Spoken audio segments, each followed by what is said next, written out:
you go into a restaurant, you ask a waitress, could you tell me which bourbon you have? As soon as she says Jack Daniels, you know that she doesn't know what she's talking about. Jack Daniels is advertised on tank tops and trucker hats.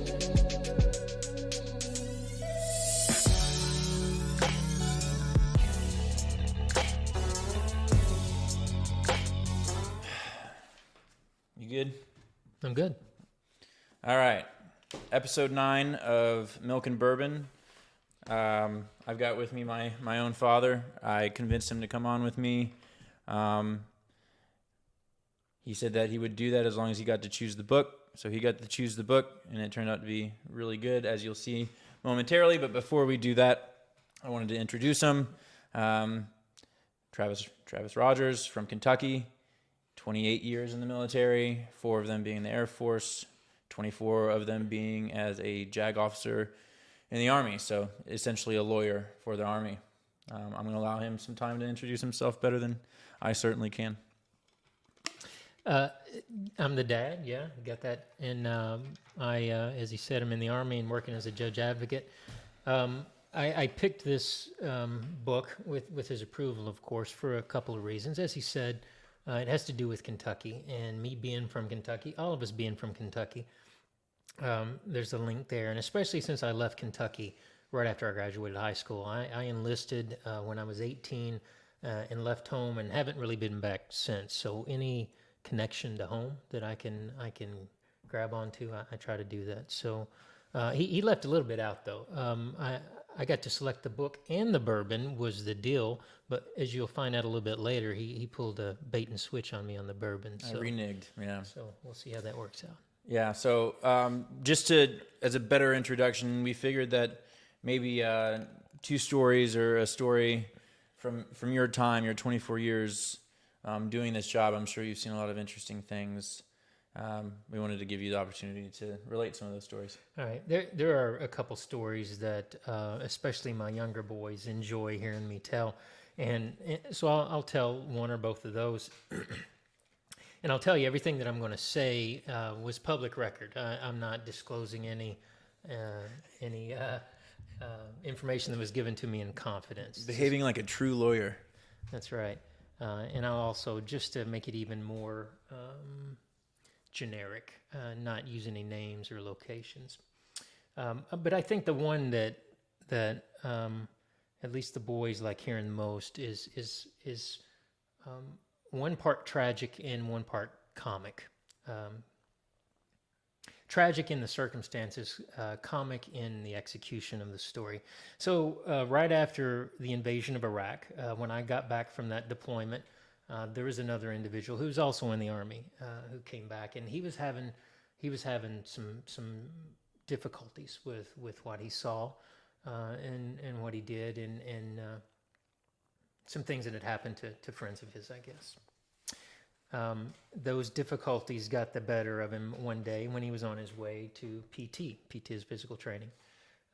He had decided, sadly, that he was going to kill himself.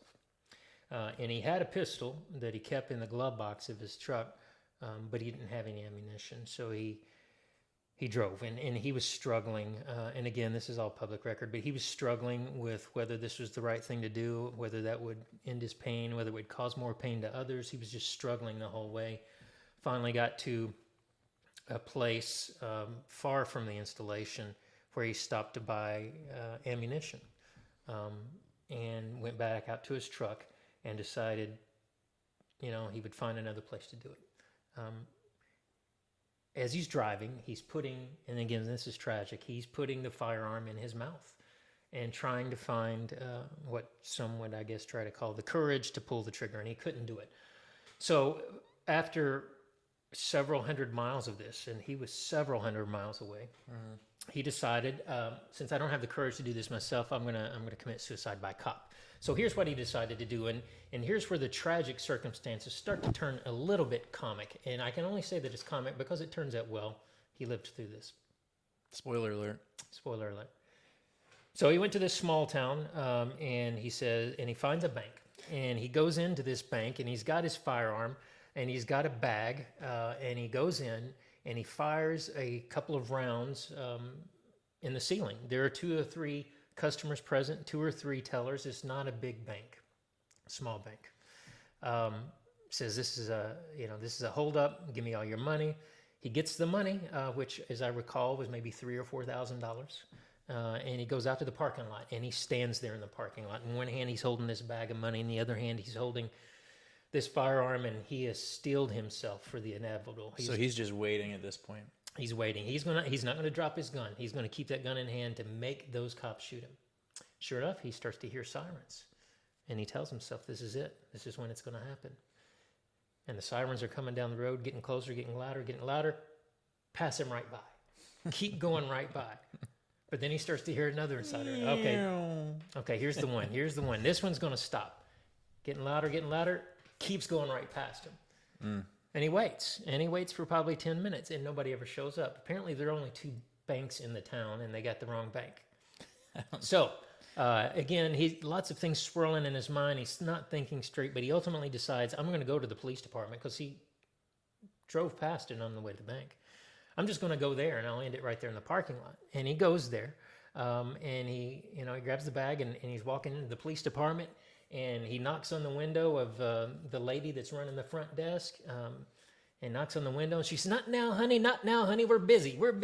And there's people running out of the police department on his left and right, just taking off, grabbing their gear, getting their keys, and taking off, and the lady's saying, we can't help you, honey, we're busy. So he sits down in the waiting room to patiently wait to be helped.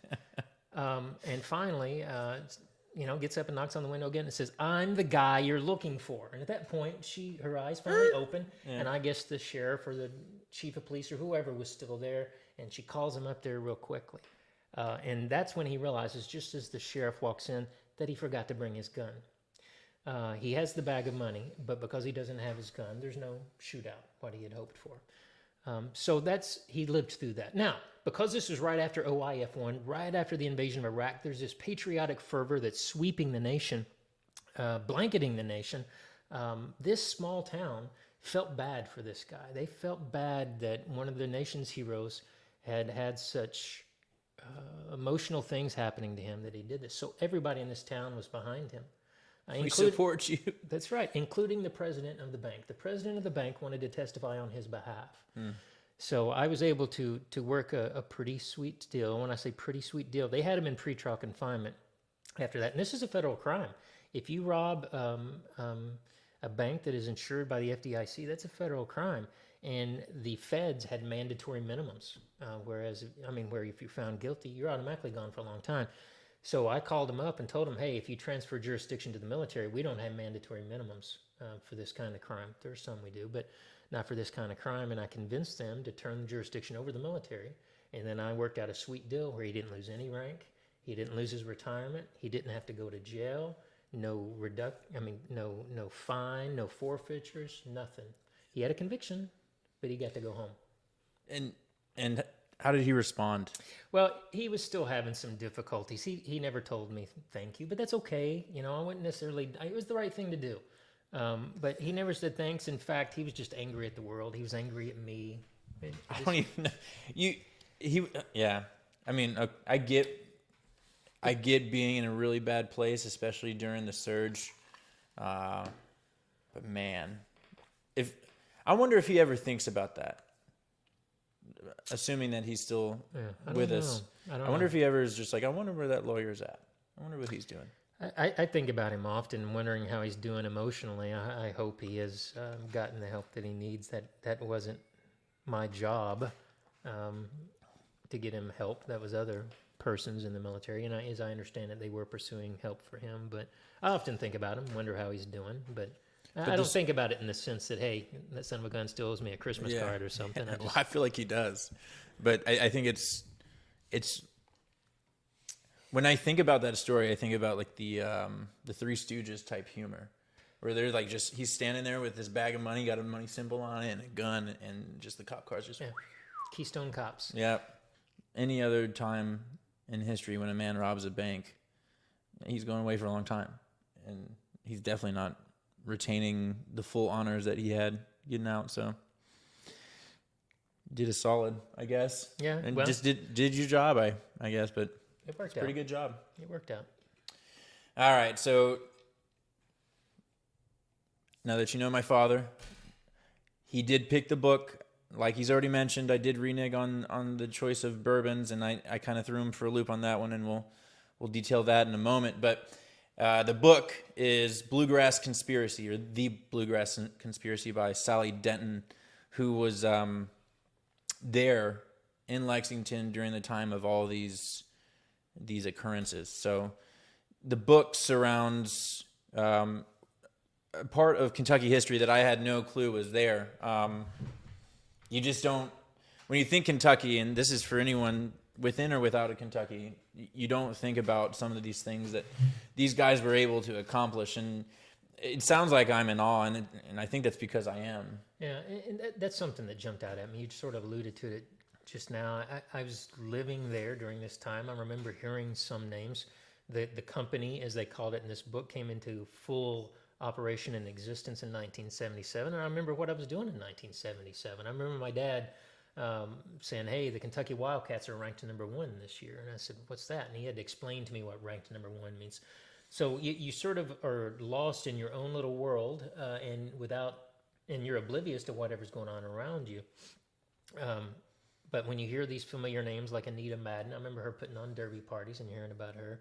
John Y. Brown. I mean, anybody from Kentucky's heard about him, so it's weird to know all of this is swirling around you, and you're completely oblivious. The intrigue throughout the book was very interesting to me because again, everyone thinks Kentucky it's a sleepy backwater area, and the connections here from this book spread across the world. One of the main characters, Drew Thornton, and characters being of history, I want to introduce him first and foremost because the book kind of revolves around him, Drew Thornton. And I guess Sally Denton, the author, also tries to have this counterbalance with a man named Ralph Ross. But I'll introduce Drew Thornton first. Drew Thornton, son of some of the Lexington elite, born of horse racing stock, privileged youth, sent to a military academy early on to be made into a man, I guess was the quotation that was used as far as what his dad was thinking. Enlisted in the Army, had a brief stint as a paratrooper in the Army. Yeah, as we said earlier, the reason I was interested in the book is about the connection to Kentucky. Anytime you find somebody, especially a character in a book that you have a connection with, you want to learn more about him. And as you said, he was in the 82nd. I was in the 82nd. He got his undergraduate degree in law enforcement from Eastern Kentucky University. I did the same thing. He had a law degree. I had a law degree. So I found all kind of things about him that I could see myself. I don't sell cocaine, so that's where some of the similarities stop. But reading about characters that you can relate to is always interesting.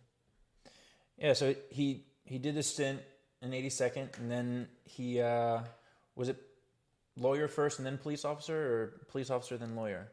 Because while all three of these jobs are very respectable, those 3 jobs are not what made him famous.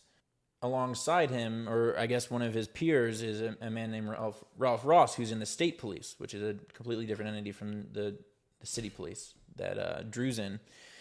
And Ralph Ross begins seeing some connections between that elite that we mentioned, Anita Madden, John Y. Brown, James Lambert, which was John Y. Brown's best friend and had a very colorful history of his own. He saw those connections from those elite through the police force just by being observant. These police officers were hanging around these people's homes a little bit too much for police officers to be doing such. And so he started getting tipped off to what looked like corruption in the Lexington police. And it always came back to Drew Thornton. Drew Thornton kind of styled himself as a very the international man of intrigue is kind of how I felt Drew Thornton saw himself. Yeah, he was a thrill seeker, and he liked to portray himself as a thrill seeker, and that's what the majority of the book is, are these 2 contrasting personalities that sort of play off one another, that each serving as a nemesis for the other. Yeah, so there's Drew Thornton on the fast life, jet setting style, son of the rich elite, who got bored and started working with a childhood friend named Brad Bryant. And Brad Bryant was also from that same elite crowd. He had been in and out of Kentucky Fried Chicken franchise, which was actually run by John Y. Brown, the future governor, at one point.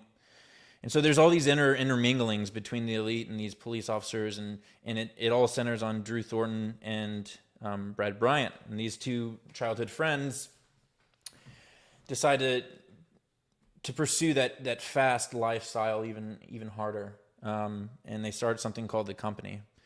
And initially, the company is chiefly consumed by smuggling marijuana into the United States from abroad. And then it slowly moves into cocaine. And then over the years, and this is over about 5 years, Brad Bryant is continuing to make connections with other drug smugglers throughout the country, including the Chagra brothers in Texas, which are very well-connected brothers that have a lot of connections in Colombia, and they also do this gun smuggling. And that's where things start getting a little bit weird, because Brad Bryant has a cousin, former Air Force officer, who was working at China Lake Naval Base, which is a research facility, and they were smuggling like night vision optics to South America. And it gets out of hand for Drew Thornton, and at this point the two kind of split because... Yeah, there's a lot going on with Bradley Bryant. You sometimes wonder, is he a drug smuggler? Is he a gun runner? Is he an international spy? Is he just in the personal protection business? He's got a lot of irons in the fire. So for that reason, it's hard to, I guess, label him or put him in one box. But he played a little more fast and loose.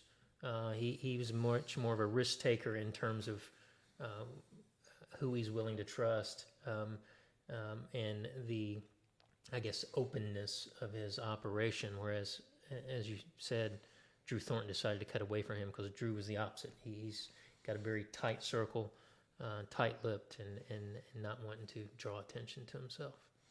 Yeah, and so not wanting to draw attention to yourself actually leads to, at the time that the split kind of occurred, the company, due to some federal, or I guess based off some federal reports, the company had grown to 300 employees, and some of those reports labeled it as a $1 billion enterprise.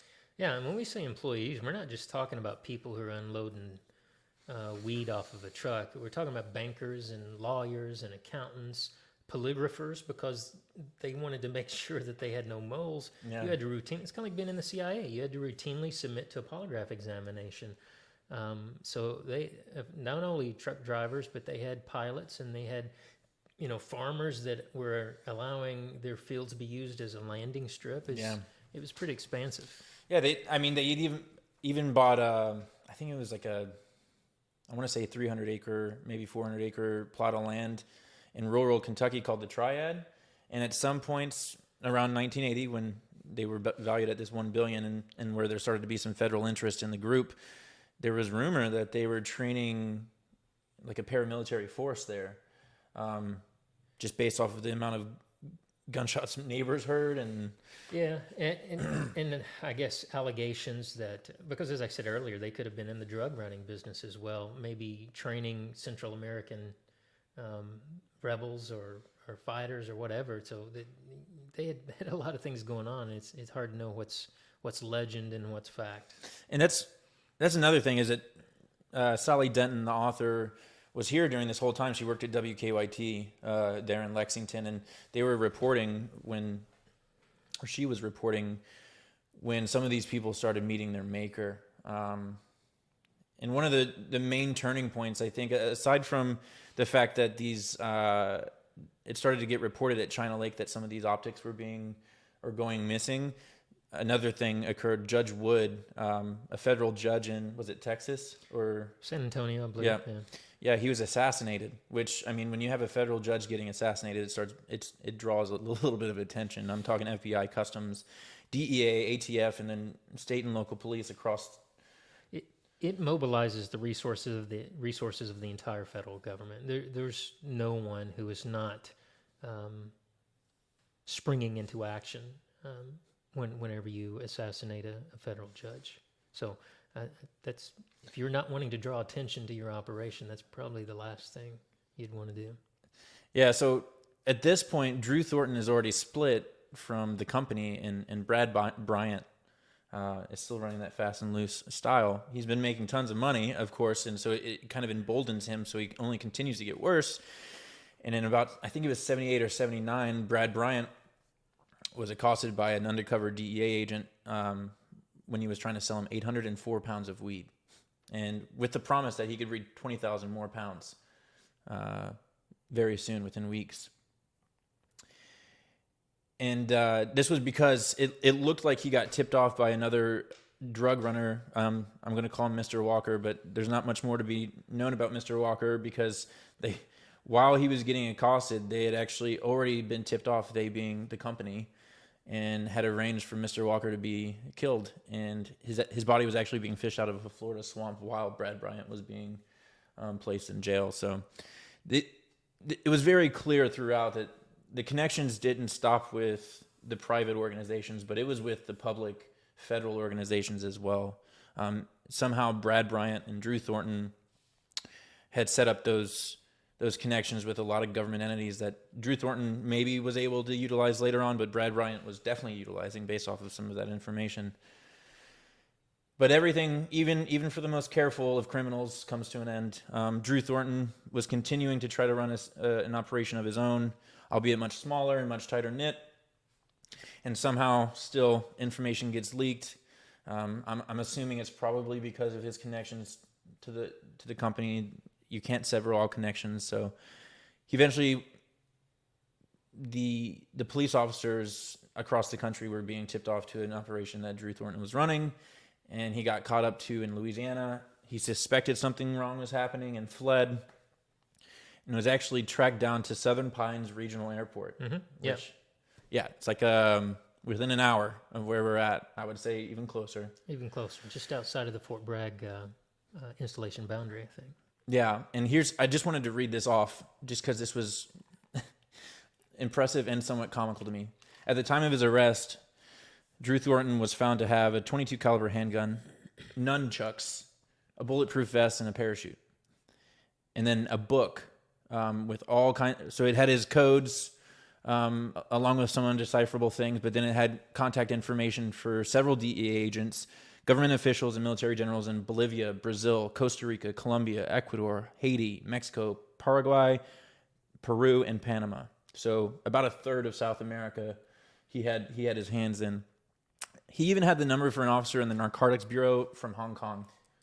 Yeah, he was well connected, and that's part of what the book gets into. His connections were so extensive that there are allegations that he had some involvement with intelligence agencies within the federal government, or otherwise he wouldn't have had access to these people, these numbers, and equipment such as night optics. So a lot of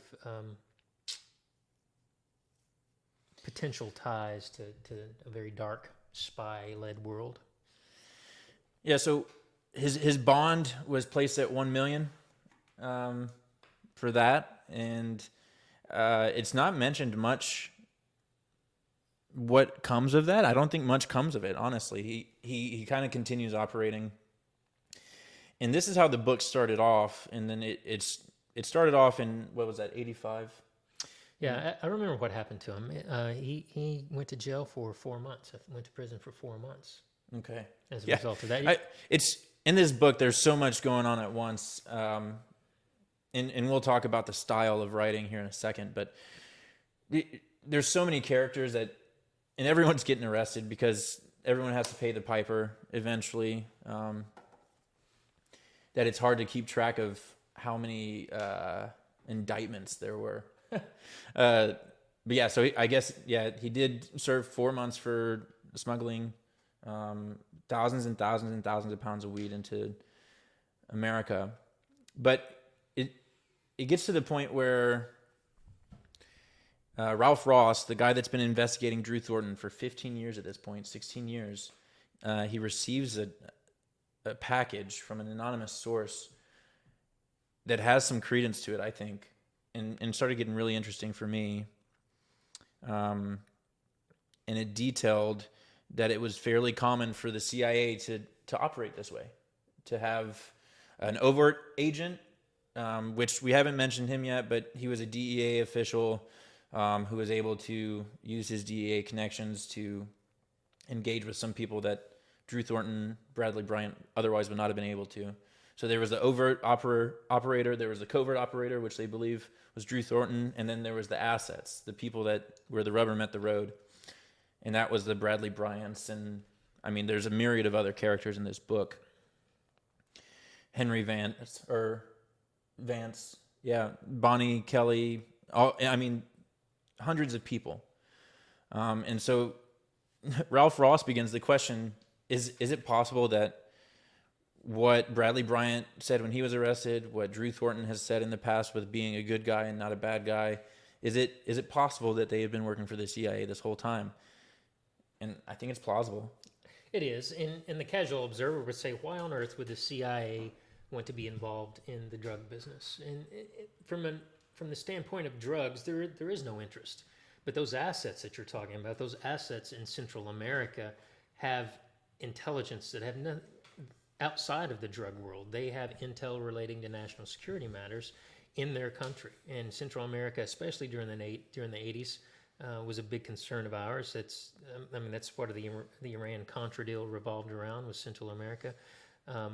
So the CIA, using an already pre-existing criminal enterprise to get information that they would use for purposes of national security, is entirely plausible. Whether it's actually happening in this case, we have no way of knowing, but it's plausible.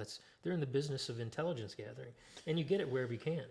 Yeah, I mean, in this company, they already had the infrastructure to accomplish those things. So it was too easy to exchange some illicit drugs with some night optics in order to get some information from people that were on the ground. So and it still hasn't been, that has not been unearthed, and I don't think it ever would be unearthed.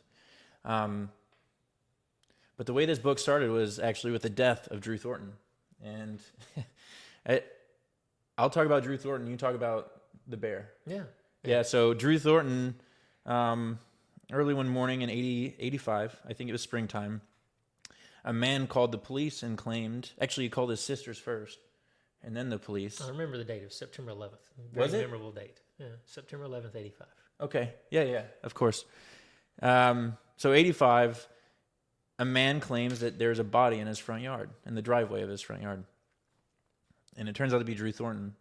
And with Drew Thornton is 75 pounds of raw cocaine, which amounted to 15 million. Yeah, 15 million.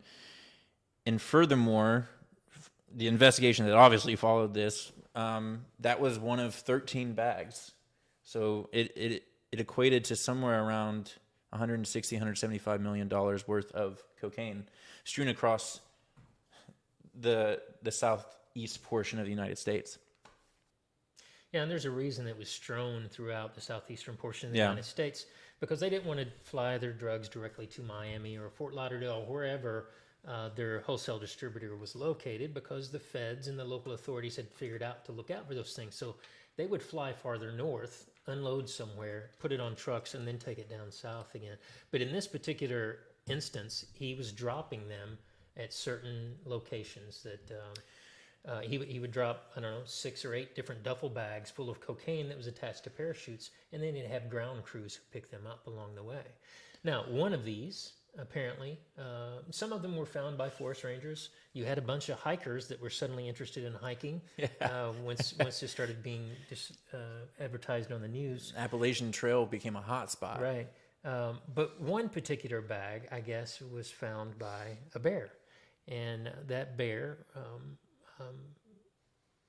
as bears are wont to do, started eating cocaine, I guess. Yeah, it's just one of their natural instincts, I guess. So they found this dead bear. He had overdosed, and that became a relatively famous bear. Some people called it the cocaine bear. Some people call it Pablo Escobar. And several, well, I don't know about several, but a handful of famous characters have owned that bear, because later on a taxidermist stuffed it, and I think not Waylon Jennings. Well, Waylon Jennings Yeah, was one of the people that bought him. Yeah, Waylon Jennings had him for a while, and it's certainly a conversation piece to keep in your living room, right? What's that bear doing there with it? I'm going to throw a picture funny up look right in his here because they dressed it pretty funny when they displayed him. They actually initially displayed it in some museum, and he got stolen from there, and then Waylon Jennings bought him from a pawn shop. So like he's been around the world a few times. He's at some mall. Yeah, something called the Fun Mall. I don't know what that is exactly. That sounds freaky. But yeah, so and some of the bags, of course, were actually found by the ground crew, but that spawned a lot of interest throughout the southeastern United States, and especially Kentucky, since it's one of Kentucky's own who had been found plummeted to the earth. And this guy, as we said, is a character. He was dressed for battle in that he had on fatigues, but he was wearing Gucci loafers. Gucci loafers, man. You got to keep it fresh. So he, and then he had a duffel bag with 75 pounds of cocaine strapped to him, and along with some survival gear and some telephone numbers and things like that. And he had a couple. He liked to carry certain, I guess, motivational sayings, and I wrote one of them down. But on his body, when they found him,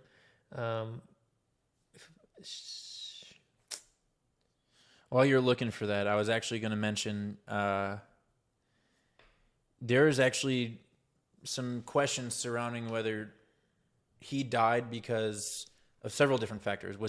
There were in the autopsy report, there are some of the injuries just don't make sense for what actually happened to him. He was far too broken, which you would expect if a man's falling from an airplane to hit the ground and somehow not have that many injuries is kind of counterintuitive, but apparently he had even more injuries than what was suspected for that, according to Ralph Ross. So there's some conjecture that he was killed and made to look like it was an accident.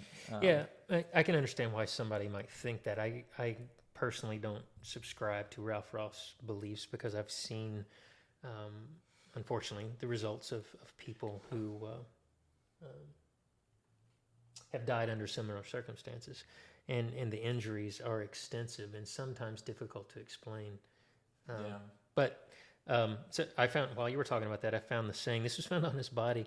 On the plains of hesitation lie the blackened bodies of countless millions who, at the dawn of victory, sat down to rest and resting, died.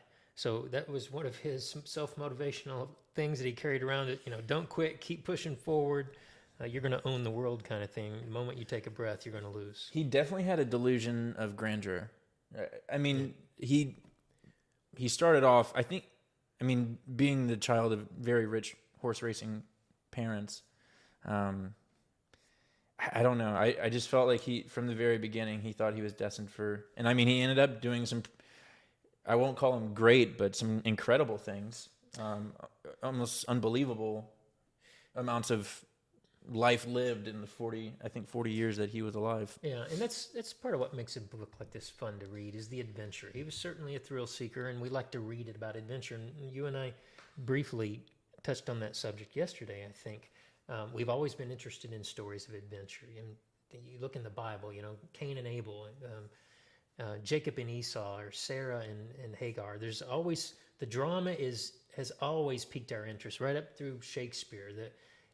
People making decisions for selfish reasons or for adventure type reasons. Mm-hmm. And so that's always fun to read. But you're right, the book started and ended with him plummeting to the earth.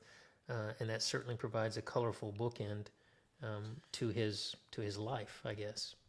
Another thing that I thought while reading this, when I discovered that the author was one of those investigative reporters at WKYT during this time, I felt like this was an insurance policy because she knew so much. Because one thing that we didn't mention, that there were a lot of young women dying that were involved with this company.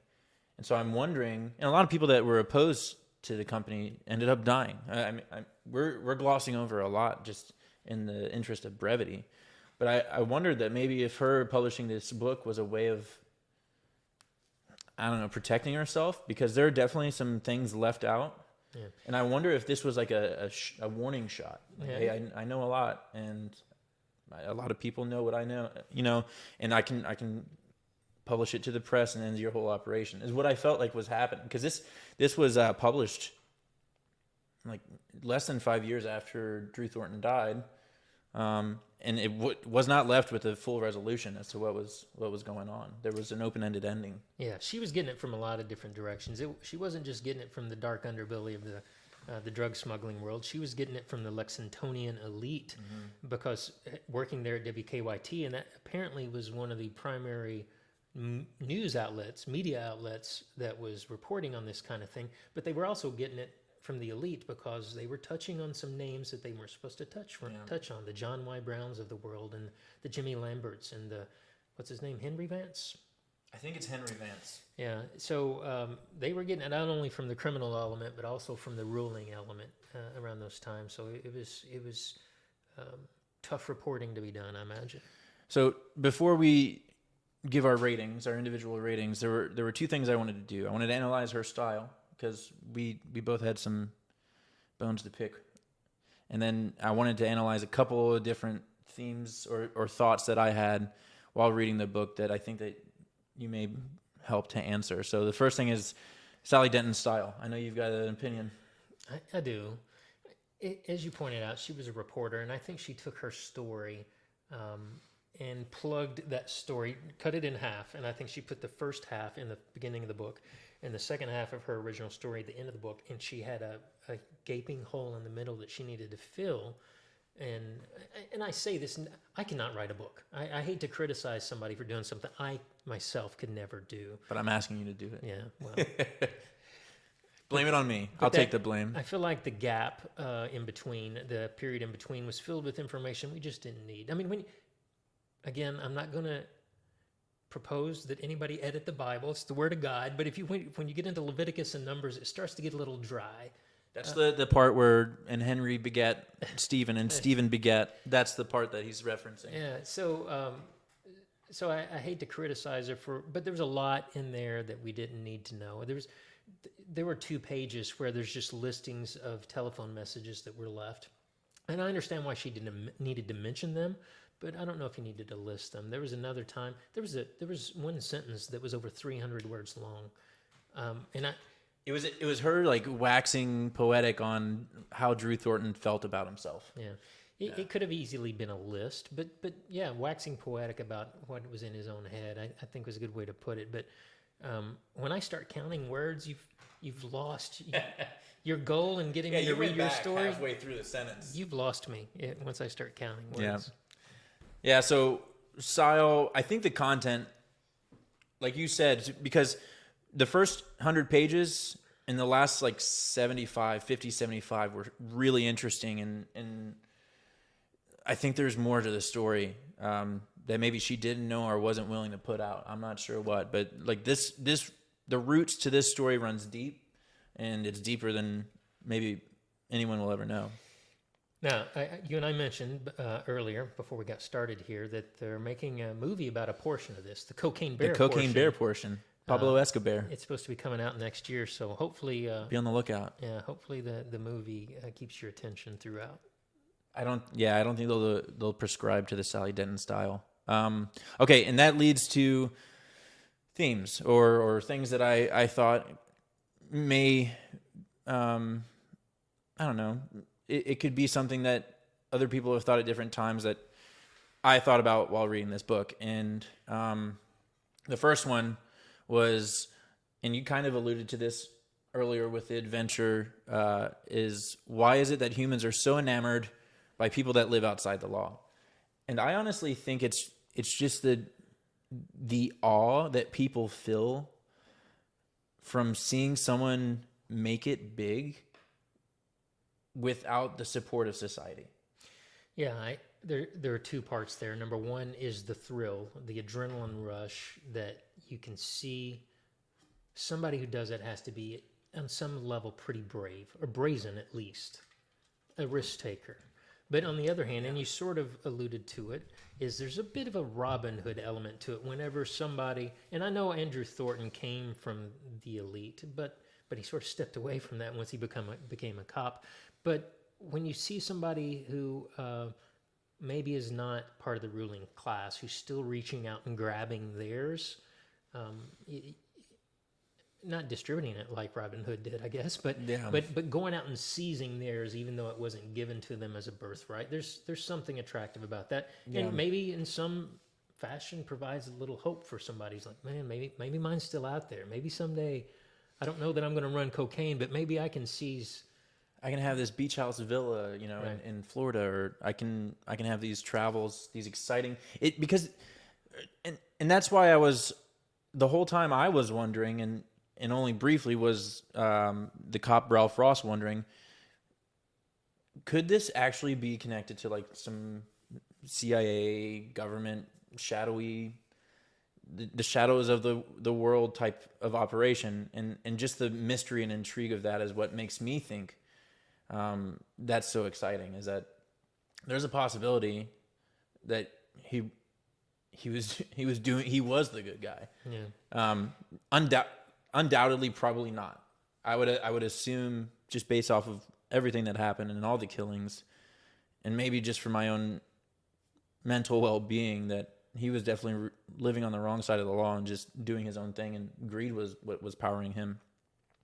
But then there's also the thought that maybe he was executing at the behest of the CIA or something. Yeah. They are the best books, or the books we like best, I should say, are the ones that make us think. And this is one that makes you think about those possibilities. One thing that I think you will be able to lend a lot of information on, and this is something that I think anyone that watches like Forensic Files or anything of that nature will have this question. And it's, why does it take so long for cases to be tried and judged and passed on people that are, even once they're found guilty, it takes a while for that. Why does it take so long? Why is the process, the legal system? Is it because it's become, because in Dad's office, there's a little, I don't remember the comic book strip, but it's a picture of two men sitting in the library of, I don't know, Congress or something. And it's books, floor to ceiling, as far as the eye can see. And the comment on it is to think that we started with the 10 Commandments. Yeah. Is it because the system has become too complex, or is it because you guys are just laser focused on making sure you do it the right way, or is it become too bureaucratic? What do you think? Well, you're right. Justice is a very slow-moving train. But that train is a very complex and intricate machine, and each part of that train is there to protect somebody's rights, because previously those rights had been trampled on in some fashion. It had been proven that there had been a grave injustice because this particular rule wasn't in place. So those rules that make this train such a slow-moving apparatus are necessary to make sure, and the system's not perfect, but it's definitely the best one going, to make sure that the innocent don't suffer. So it's going to take a long time. It especially takes a long time for appeals, because the appellate court isn't in a rush. They're not under, in most instances, it depends on what the issue is, but they're not under a time-sensitive deadline kind of thing. But all of those rules, we have to focus on the rules, because if we don't, somebody is going to suffer. And that's justice, right? The guilty shall not escape, and the innocent shall not suffer. That's justice, is to make sure those two things stay balanced. Guilt doesn't escape, innocence doesn't suffer. So it's not a perfect science. That's the reason they call it the practice of law. You have to let the process play out to make sure that you're arriving at the correct This might be an unanswerable follow-up question. I thought that one was pretty unanswerable. Yeah.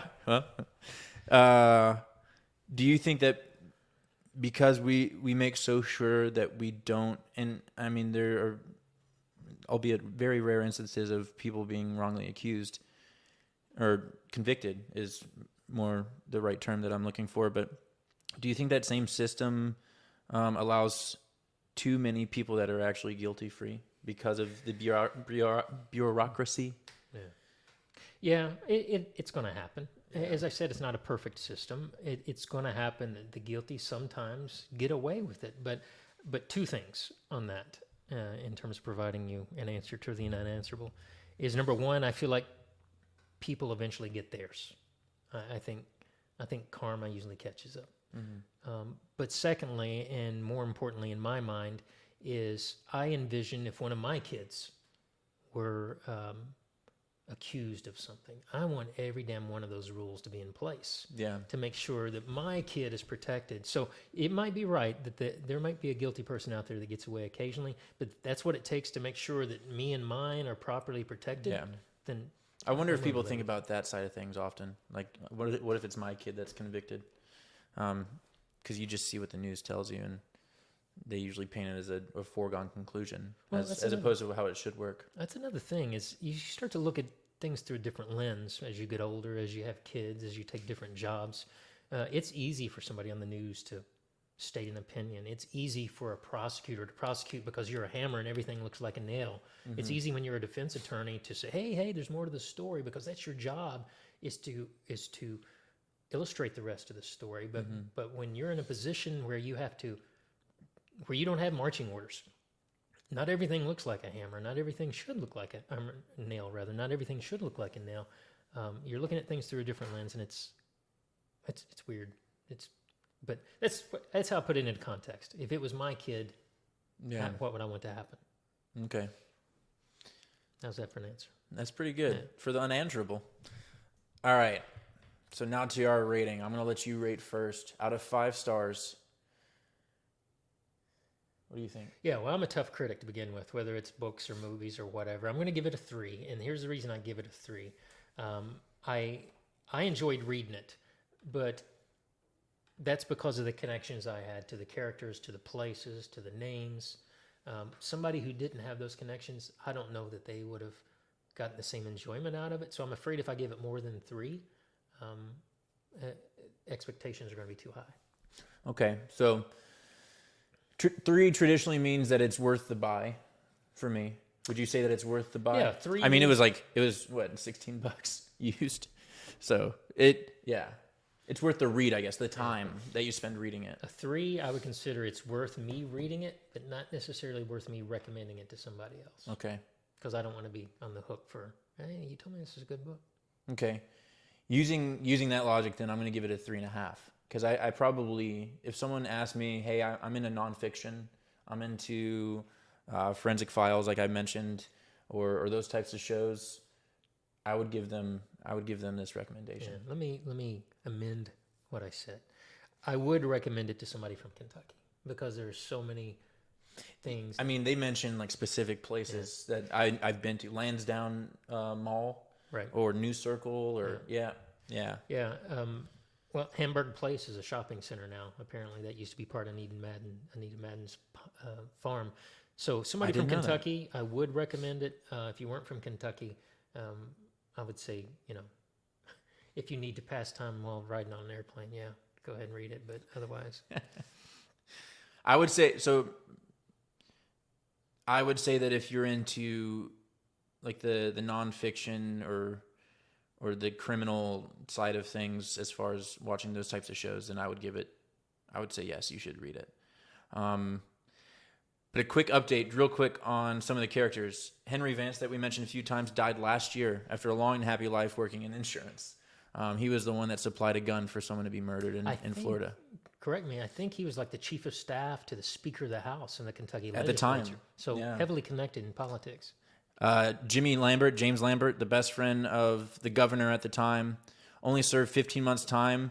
He was initially charged for 59 counts of intent to distribute cocaine. He entered a plea deal for 1 charge of it, so he barely over a year time. After a cursory search online, I found that he's still alive. He lives in Lexington. Jimmy Lambert is? Jimmy Lambert's still alive. Anita Madden, that socialite that you've mentioned a few times, there were a bunch of things that she did that were sus in her time. She died at 85. She's gone now. But in the obituaries, I always read the obituaries, and they're just painted as this like philanthropic, just martyrs of all things good.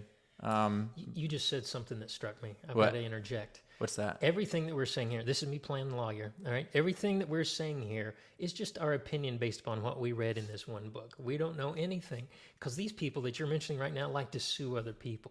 We don't know the truth or the falsity behind any of this stuff alleged in this book. We're just reading it and making a podcast. We know nothing personally. Yeah. All right. I would like finished. Yeah. Make sure you don't cut that out. I'm not going to cut it out. This is for if we get litigated.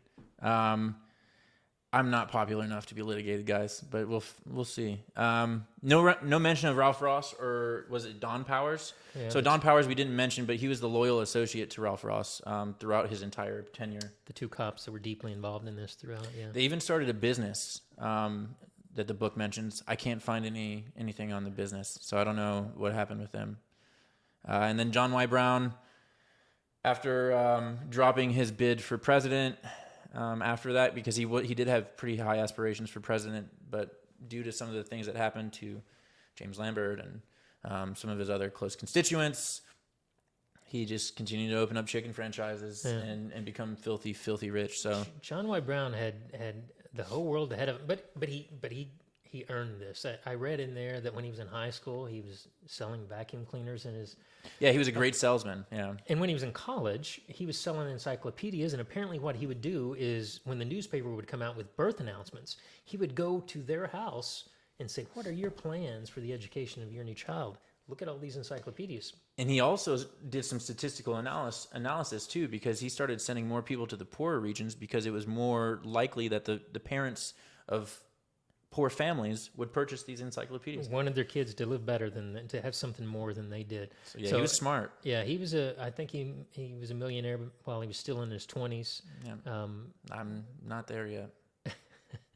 So, but he was flashy, married a former Miss America. So yeah. Good life. He was the one that the guy that's so popular on the KFC, the Colonel, he purchased KFC from that Colonel, and the Colonel actually said that he'd been kind of cornered out of the franchise, even though he didn't.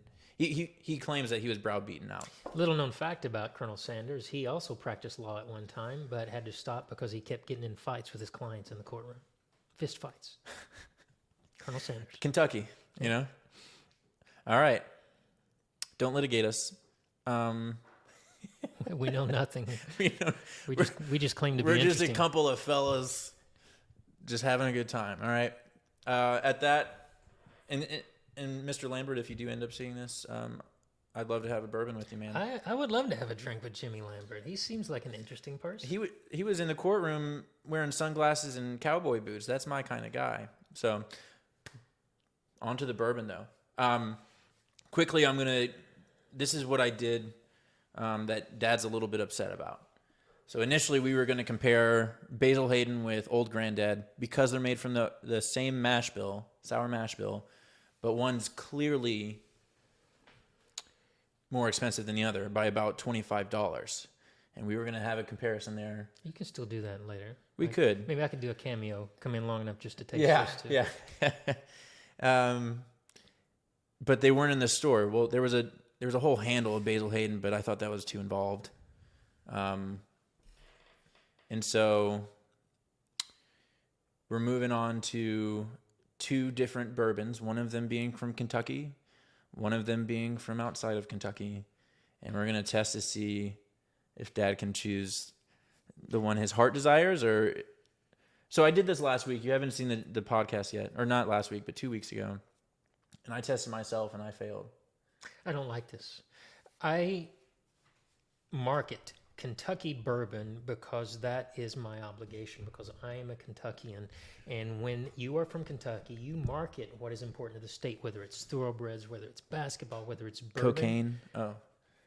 And you don't market somebody else's product. So I think it's unfair that, what if I happen to pick that?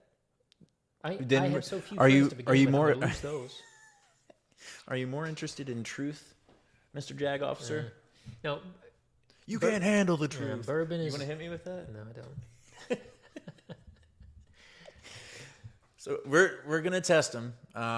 If he fails, then maybe we can blame it on the fact that we picked a poor Kentucky bourbon to compare, which you're gonna be surprised if you say that. I'm going to throw up right now. Everything that I believe in life could fall apart if I pick up a Kentucky bourbon right here? that is not made in Kentucky and like it unknowingly. I think this is From outside Kentucky bourbon right here. So just ahead of time, I'm going to put those pictures right here. And we're going to test the old man on which one's which. I'll also throw up the picture as I bring the glasses in. Shouldn't it? the one that you have is It's the the same same as- that I have. yeah. But you okay. But you So know I'm the only which is one that which. I'm the only one that knows which is which of the two of us. Okay, so this glass, there's two different glasses for him. This one is the first Cav glass. You might be able to see it. It's the from his time at Fort Hood. And the next one is going to be the 82nd Airborne, which is from the time that he spent at Fort Bragg. Which interesting fact about those two posts is that they might be renamed soon based off of public sentiment. Yeah, I'm not against that. I'm not against it being renamed. Neither am I. I think Fort Hood should be named after Roy Benavidez, who was a Medal of Honor winner. And I think he was from Texas. And I think Fort Bragg should be renamed after Alvin York, who was a Medal of Honor winner from Tennessee, but he was part of the 82nd When he got that Medal of when Honor. he got that Medal of Honor in France in World War I. Just a name. All right, we're going to try this first bourbon.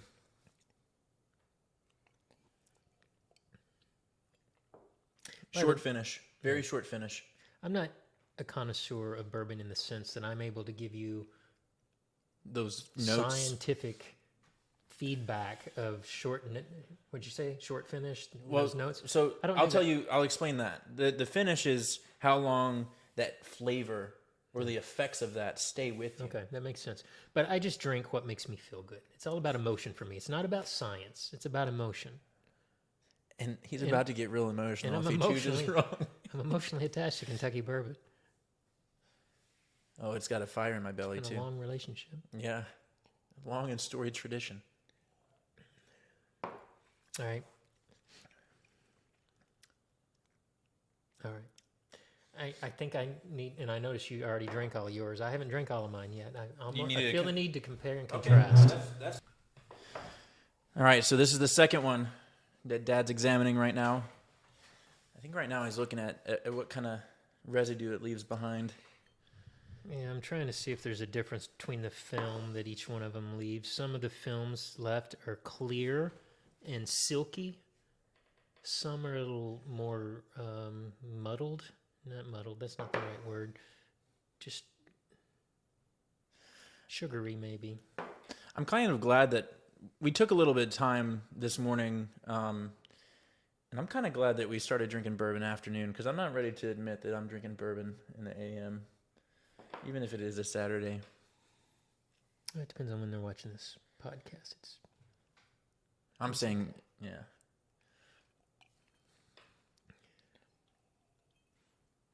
All right,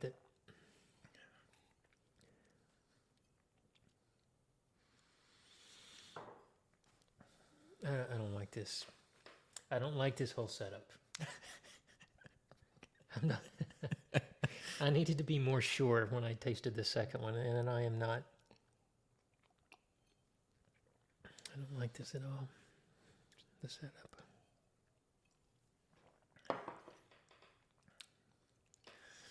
All right. What I'd like you to do first, before you start guessing which one's which, Yep. is rating them. Yeah. Well, and again, I don't have all this Just based. funny, You don't have to give any insightful stuff to say Yeah, about it. yeah. That one jumped into my nose much quicker. Okay. I could feel it in my nose. I could feel the burn. And I'm not against a burn. I mean, the first drink might burn a little, but the second drink changes your life. It's a magical elixir.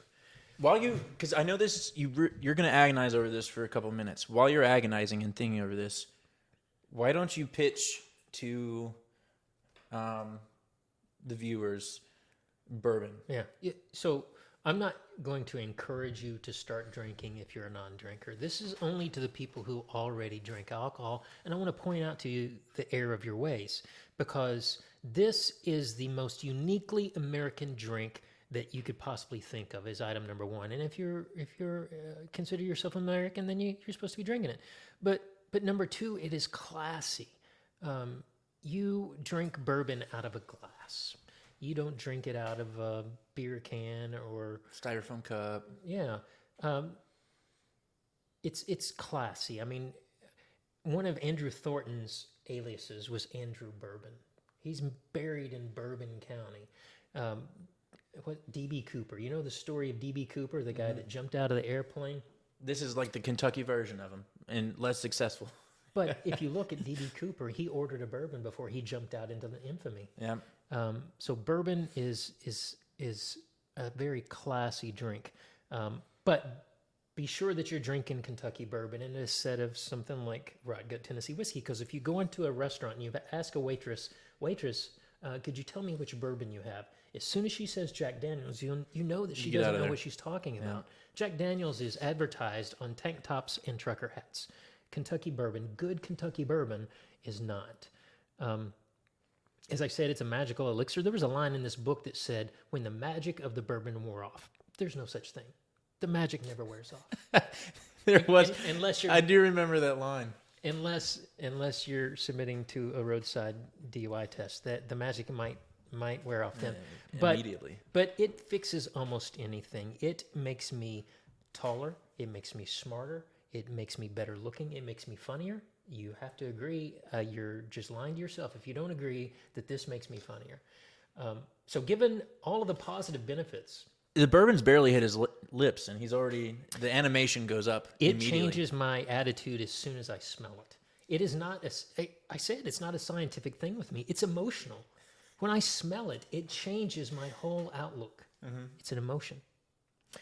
So, and you might think, I said a minute ago, the first drink might burn your throat, and there might be those of you out there that think, well, that's why I don't drink it. It's too harsh. But I would imagine, especially those of you who are coffee drinkers, the first time you drink coffee, you're like, ugh. But you learn to like it. You fought through it. I'm encouraging you, if you drink, fight through it. This is worth it. Wine wasn't invented here. Tequila wasn't. Vodka wasn't. Beer wasn't. All those things came from other places. If you want to be truly American and classy, this is what you need to be drinking if you're a drinker. I think that's a good sales pitch. But honestly, listen, if there's anyone connected to the bourbon world and they need a spokesperson, you know how Dos Equis was so successful with that most interesting man alive commercial? Yeah. You've got the trappings for that. It's all about relationships. Life is about relationships, and I have a relationship with one of these. I just don't know which one. All right, so you started off by mentioning when you smelled this one. That one jumped up in my nose when I took a drink. Okay, so it had it was more aromatic. Yeah, this one was a little smoother, and it could be because I said the first drink burns a little, and the second drink changes your life. It gets smoother. It could be that if I drank this one first, I would have been saying this one jumped up in my nose. Very true. I'm going to say the Kentucky bourbon is the second one you brought out, the one in the 82nd Airborne Division. Before I tell you the answer, I want you to rate both of them, though. Well, because, again, on a 1 to 5, is that the way it goes? Yeah, so 1 to 5, just like the book. All right. I'm giving this one... And the same thing, like 3 you'd recommend, but don't seek it out. Oh, well, 4... No, those definitions don't apply here, because I'm always going to recommend bourbon. Even bourbon from outside of Kentucky? No, I'm not. Yeah. I'm not going to do that. So 3 being that if someone were like, I want to try a new bourbon, do you recommend this? All right. Well, then 4 being, seek this out. 5 being, never try anything else. Okay. All right, neither one of them is a 5. But I'm going to tell you the rating I give is a conditional rating. Okay.